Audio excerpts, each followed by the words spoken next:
There was a time when my mother folded dream inside steel almirahs. Between winter shawls and wedding saris, she stored the evidence that we were doing well.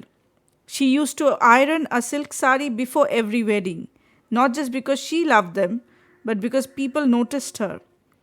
And somewhere between compliments and comparisons, we learned a strange language. Love measured in labels, respect measured in brands, success measured in what could be displayed. And every festival smelled of incense, pressure, and freshly polished pride. Economist Thorsten Veblen called it conspicuous consumption, the art of buying not to live, but to be seen living well. But families don't say it like economists do. Families say, "What will people think?" In our home, love arrived quietly, but status entered through the front door with all the lights turned on. Families measured their worth in EMI slips and exhausted silences. My mother measured hers in compliments whispered by relatives while pretending not to stare. Children inherit anxiety disguised as ambition. And slowly, homes become showrooms. Dining tables become stages, and affection starts sounding like performance. And me, I learned early that survival in a family sometimes means performing happiness, beautifully enough for others to applaud it.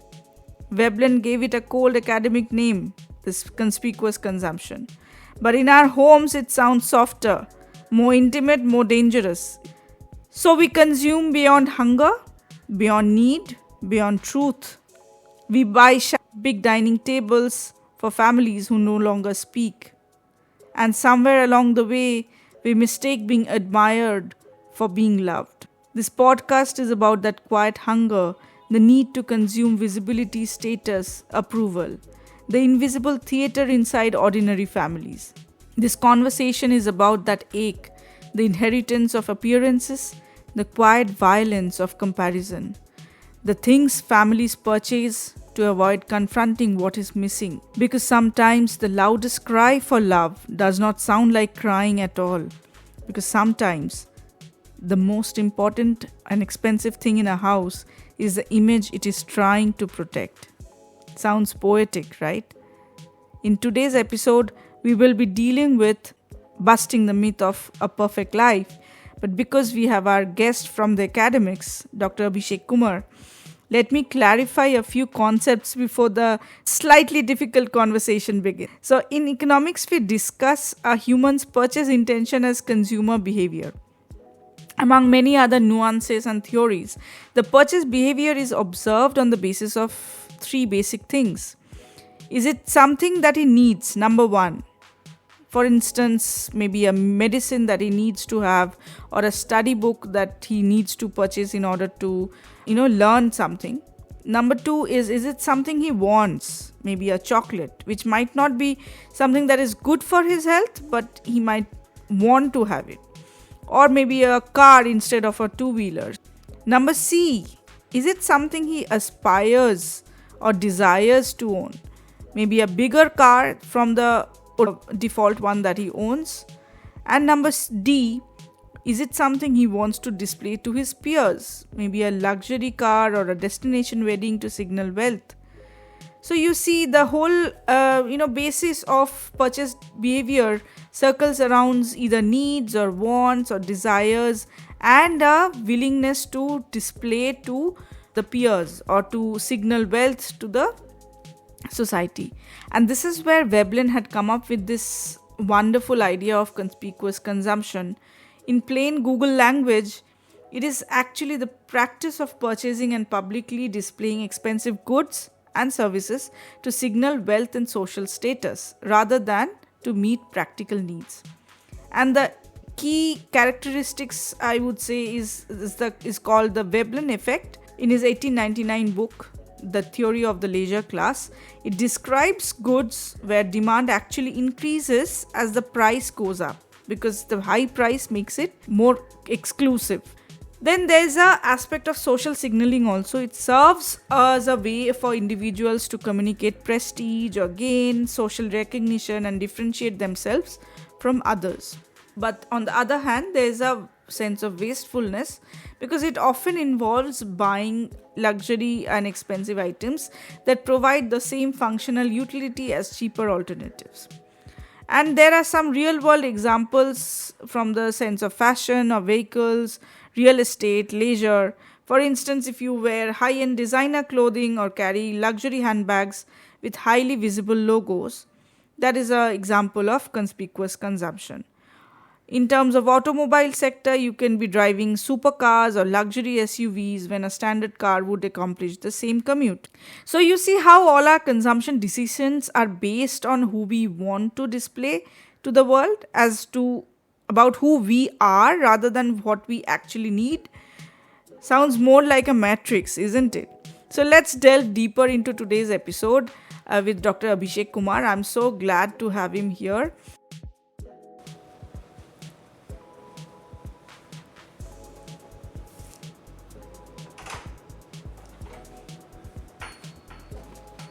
Okay. Good afternoon, everyone. We are in yet another conversation with Dr. Abhishek Kumar. He has been my principal, sir, from Army Institute of Management. Now he's the principal and professor of Globson Business School. He has been a prolific author and teacher with various interests in continental philosophy, leadership, and marketing.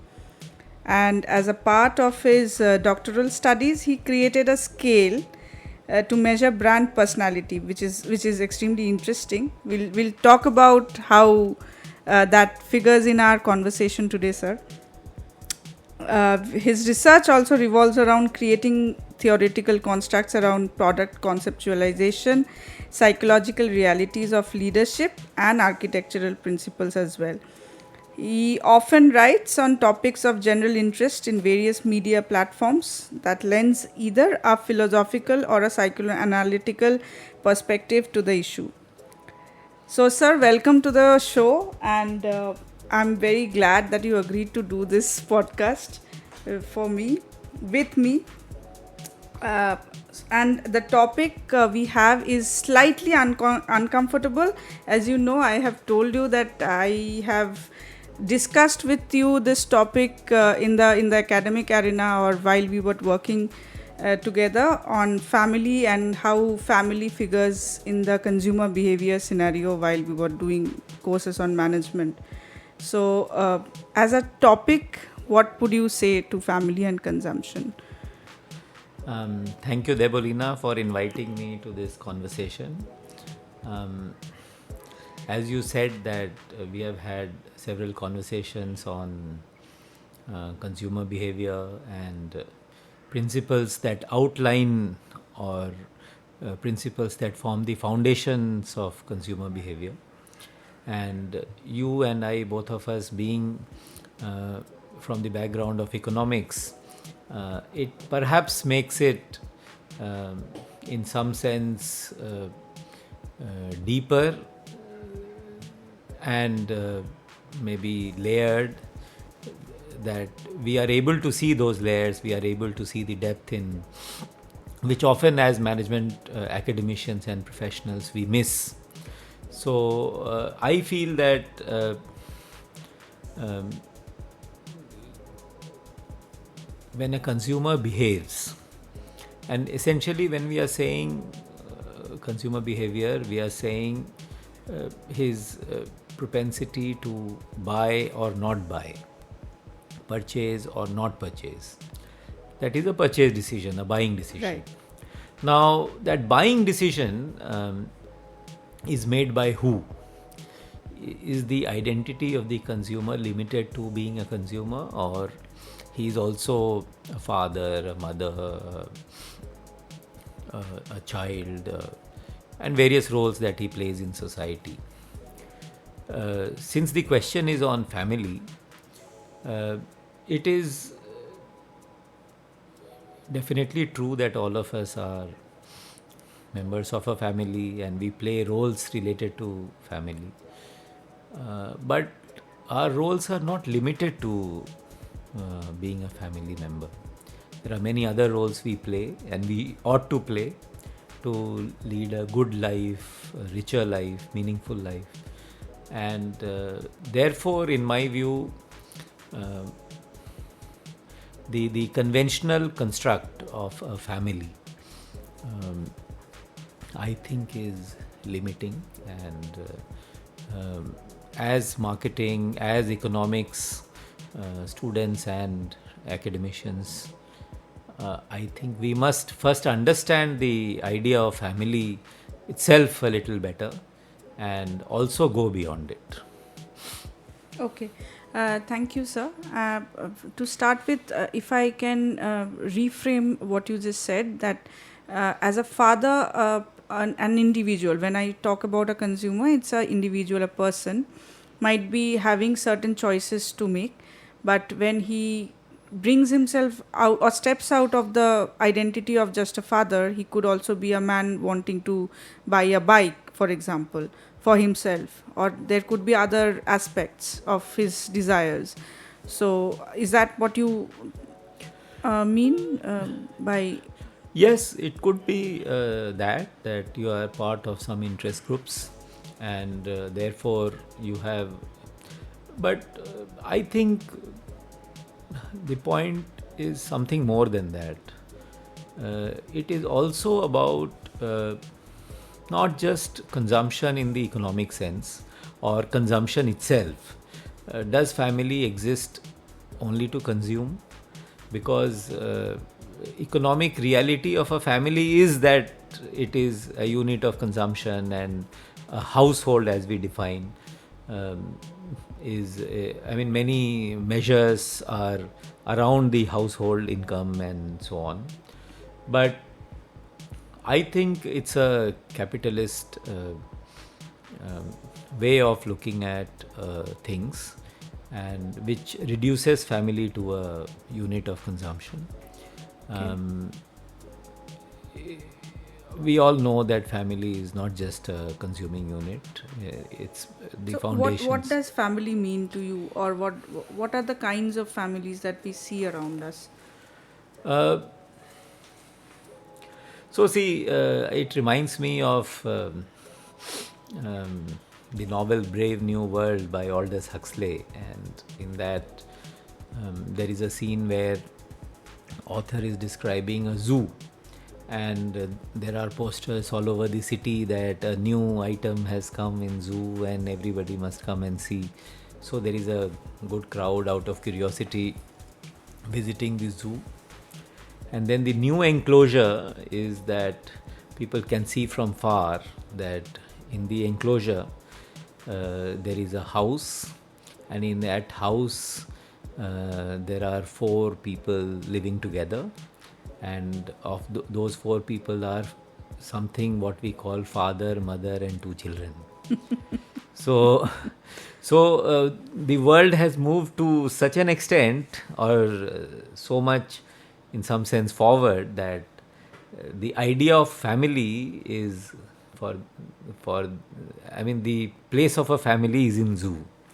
So I don't know whether we are moving in that direction, but because if you recollect Brave New World, they keep a track on men and women that they should not meet another person of opposite gender more than 3 times.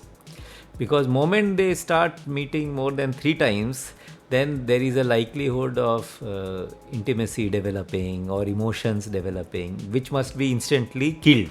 Okay. Or not allowed to, because their purpose is to be a part of the economic machine, and be the part of the supply chain of labor for the Overall capital system. production. Yeah. So I feel that that element may not be present in such a dramatic and such a profound manner in current society, but at the subterranean level, at the level where it gets aggregated at the unconscious, I think that tendency exists, Okay. even today. And we have seen that there are various forms of family existing around us. It's not just the father, mother, the standard definition of family that we see. We have single parent family, we have mixed families, we have extended families, we have even modern families which could be accommodating newer uh, partners of the parent, possibly. Uh, how do you see consumption or consumer behavior changing with that, or changing the shades from a traditional perspective of a family? No, I think as long as we remain within the framework of capitalist mode of production, I do not see consumer behavior changing substantially. Because even if, say, you have same sex marriages, or you have nuclear family, or you have a larger family, the consumption basket, as we call it in economics, is not going to change substantially, unlikely to change, because basic components of basket of So goods you are and saying services. it is probably some preferences that can Yes. alter, but the overall behavior Overall will structure be. or components or composition may not change. So is there a particular structure that might be optimal, uh, or something to look forward to? Is there a? I'm not asking for a prescription, but is there? Uh, no, I will look at it another way. Immanuel Kant said that man is an end in itself, and that is how man should be seen. And if man has to be seen as an end in itself, then we must examine the role of family, the evolving role of family in realizing that end. Now, historically, uh, the the structure of family, patriarchal as it may seem today, or it has been for so long, is changing, no doubt. And it has it has inhibited growth of half the population, that is women. In some sense, it has given direction to the growth of man in a certain sense. Is it possible to relook at that itself? Suppose we imagine a family or a society which is, say, not less patriarchal, but which is more feminine in the and that may in some sense be stereotyping, but it is available. That we do say that women are more caring or sensitive or empathizing and so on. So while it may be stereotyping, but the fact is it is there. So can we look at using it and using it to transform the society, which is less masculine, means less violent, less aggressive, more caring, more nourishing, and so on. So unless we look at change at the value level, or at the level of foundational concerns, I think consumption basket will not change. That's very interesting, sir. And how would you define conspicuous consumption in all of this?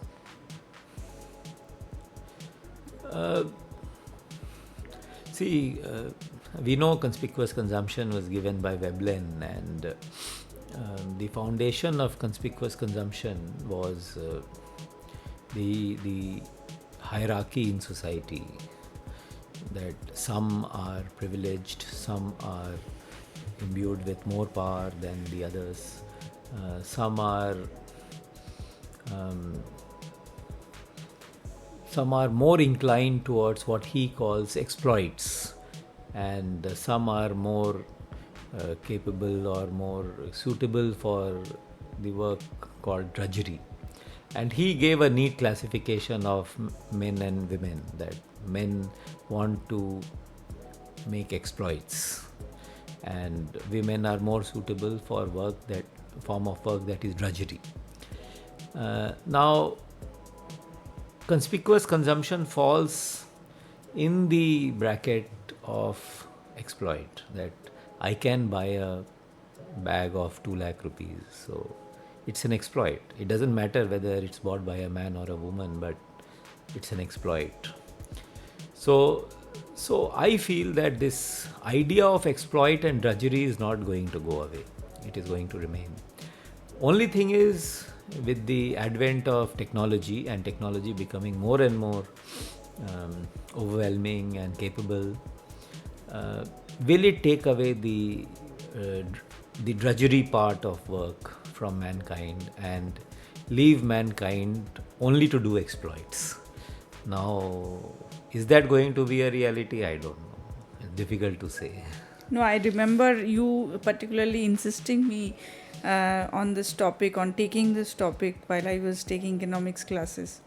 And you wanted me to share this. I mean, I was anyway talking about snob effect, bandwagon effect, all these models.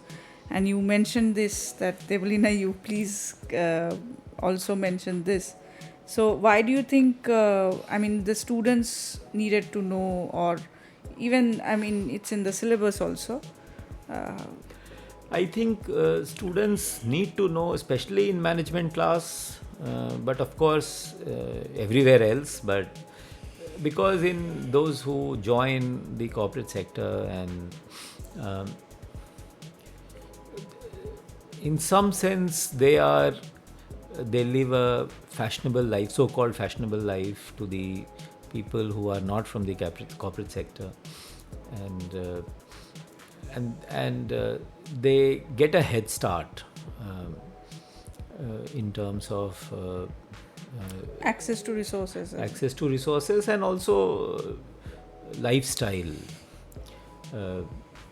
which say a farmer or a laborer or say more rural person may not be even aware of or exposed Right. to. So and this book that you are referring to, The Theory of Leisure Class by Veblen, where he introduces conspicuous consumption, he says that, see, this distinction, because this element creates distinction, that I am superior, you are not like me, and you are different, and therefore this distinction has invidious effect. It creates jealousy, it creates maybe animosity and fissures in society. But I don't think it's going to go away, because people are going to remain different, and people will. So keeping up with the Joneses, which is one of the cornerstones of economics, is not going to go away. We would like to compete with someone who is similar to us, and in that competition, can I find inspiration? Can I find jealousy? Can I find, so all that possibility So is, more and is always going to be better. I think so. Yes, that's not going to change. I read somewhere that this entire economy is running on. I think this was from a movie dialogue. I don't remember which movie I heard it from. That the whole system of demand is running on our chronic disease of dissatisfaction. So unless we are dissatisfied, we will not be able to. See, I feel that It's a slightly morbid take on looking at it, but yes. no, I feel that because of so much of technology and screen time that we are all spending, we are consuming, we are moving more and more away and further from our real needs. True. Okay, Very true. and we are moving towards Make images, believe, yes. make believe, appearances, Yes. images, and in a more in a world or a life dominated by appearances, uh, the needs are also artificial. They are not real. True, And true. moment the needs become artificial or more abstract, they are available for manipulation. So I think our needs are being manipulated. Needs itself are being manipulated by the uh, capitalist system, so that we continue to buy and consume and buy more and consume more. Uh, and real needs are perhaps very few, and that will not True, sustain true, the true. economy. Real needs will not sustain the economy the way we want it. True, true. So, sir, you have also done recently done a course on justice from Harvard University. So, how was your experience, and would you like to share something pertinent from there? See, in that there was a discussion on foundation of morality, and of course foundation of justice, but more importantly foundation of morality. Second, uh, Aristotelian conception of morality or justice as that which leads us to a good life. Now he says that you cannot have a good life if you do not have a moral life. And you cannot have a moral life where you do not lead a life of a citizen. The identity of a citizen is important to lead a good life. And being a citizen means being able to talk and debate and persuade and argue and discover what is truth. So, And it is not about individuality. Is it it is about not the over about, yes, good life does not mean it's only about your? consumption. Okay, okay, It's okay. it's not limited to So, consumption. it's also your freedom to exercise. Express and debate and reformulate and revisit Interesting. your ideas and so on. So and then it also came to John Rawls, which talks about theory of justice, which is more equality and fair and so on. So I find myself caught between these three pillars, where fairness, which is John Rawls, and Kant, which is man as an end to itself, and Aristotle, which says what is good life. So between the three, I don't know where to go. But yes, it's definitely an interesting take on things and how we get deviated from the good life per se. Okay, so we'll wrap it up over here. Just saying, if you want to say some last few words or how we deviate from what needs to be done and what we are actually doing in terms of, as you said, in terms of optics, we are more focused at that. So, I mean, I'm not asking for again prescription or a preaching, but if there's a end note, if you want to share. Um, you know, I think as a society and as a race, we are being too caught up with efficiency and utility. That we should do things which are useful, which are meaningful, which serve some end, and we are not seeing value in surfeit, in surplus, in abundance. We are not seeing value in beauty, not even in beauty. And beauty does not mean luxury. So I feel that as a society, even as political entity, and political leaders must think about it, that how do we move the society towards appreciating and creating more aesthetic experiences, more art and art related work and experiences, that because the idea of art is to have or become aware of dimensions that cannot be expressed through language. True. And I think it is important to explore those dimensions. Absolutely. Which is beyond So language. we are not really giving enough worth to anything that is not a direct or tangible unit for consumption, or even a family setup, a marriage, a relationship. Everything has to have an end to serve, Yes. isn't it? Yes, so something that Not has for- no end. Huh. Okay, which Just is existing for the sake of it, or yes. Art for the existing sake of art, for or life for the sake of life. beauty. Yes, for or the sake of it. life as a piece of art. Correct. Can life be made as a piece of art? So something like that is a concern in my view that must be expressed and pursued. Right. We can explore this some other time, but that's a happy thing that we have tried to end this on a positive note, at least.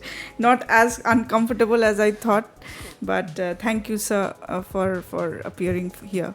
Thank you, Debalina. It was a pleasure talking on these issues. Thank you. And maybe that is the real tragedy of modern life. Not that we consume too much, but that we rarely stop long enough to ask, who taught us to hunger this way?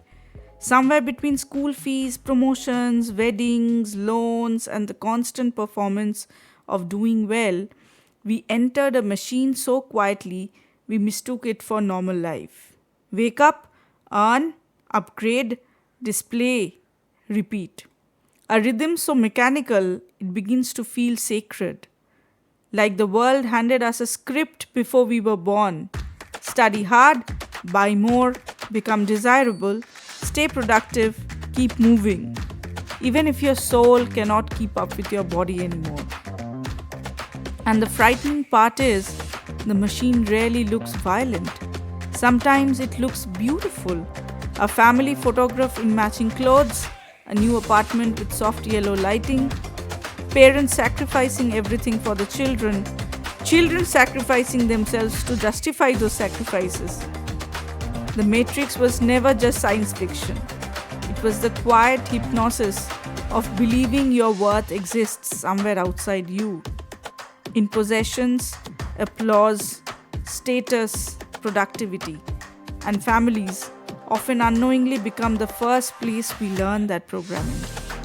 We inherit fears disguised as responsibilities, dreams disguised as expectations, love disguised as achievement. So we run like cogs in a wheel spinning so fast that exhaustion becomes identity. But maybe freedom begins in the smallest acts of refusal. Refusing to measure your life through someone else's envy. Refusing to turn every relationship into a transaction of success. Refusing to confuse comfort with meaning. Maybe freedom is sitting in a quiet room and realizing you no longer need to perform your existence to deserve it. And maybe one day, just maybe, our families will learn this too, that a home is not a showroom for status, but a shelter where human beings are allowed to be unfinished, tired, ordinary, and still loved. Until then, take care of yourselves and try gently to step outside the machine before it convinces you that you were born only to keep it running. That's all for today. Thank you so much for joining. I'll see you in the next episode.